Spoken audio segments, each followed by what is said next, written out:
Sir, এদেশের অন্যায়কারীরা কালো টাকার মোহে পড়ে ভুলে যায় তাদের জন্ম মৃত্যুর কথা।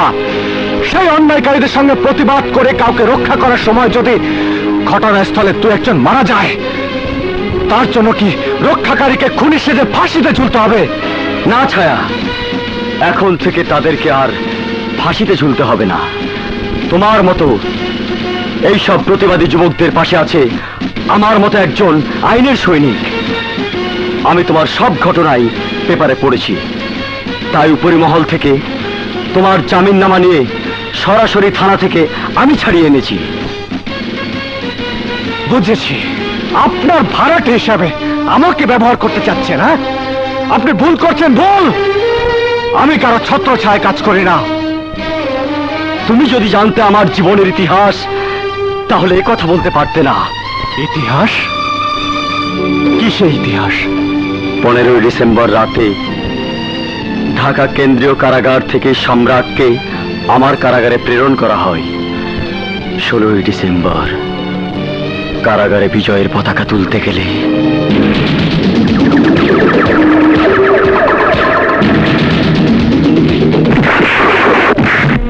ওই দিনেই একটি বিশেষ কারণে ঢাকায় আমাকে জরুরিভাবে তলব করা হয়।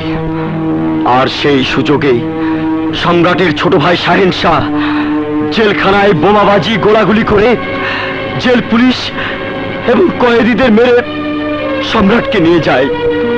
তারপর থামলেন কেন?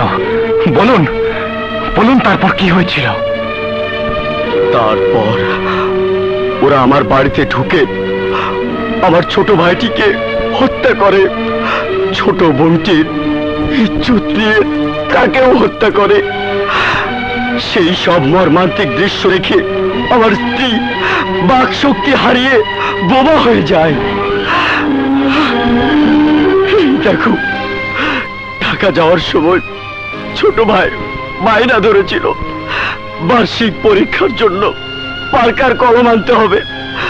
ছোট বোন বায়না ধরেছিল তার জন্য ওড়না আনতে হবে।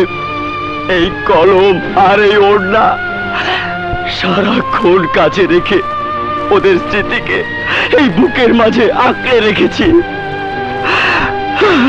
আমার ভাই নেই, তাই মারতে পারেনি।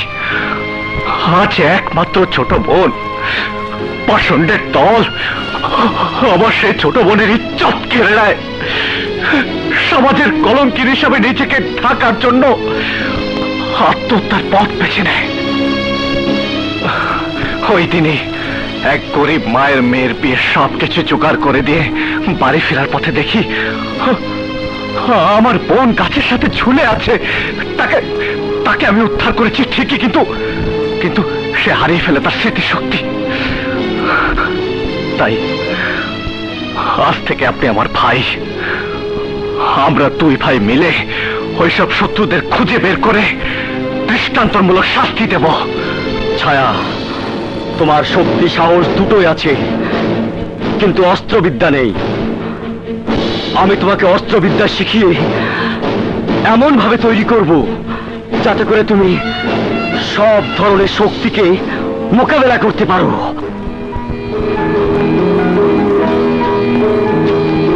এসো এসো ছায়া, এসো।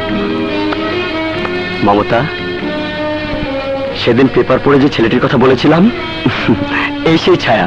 আসসালামু আলাইকুম। আরে হচ্ছে, এসো বোন, এসো। ছায়ার বোন মানুষ রূপী পশু দল ওর ইজ্জত কেড়ে নেয়। তারপর থেকে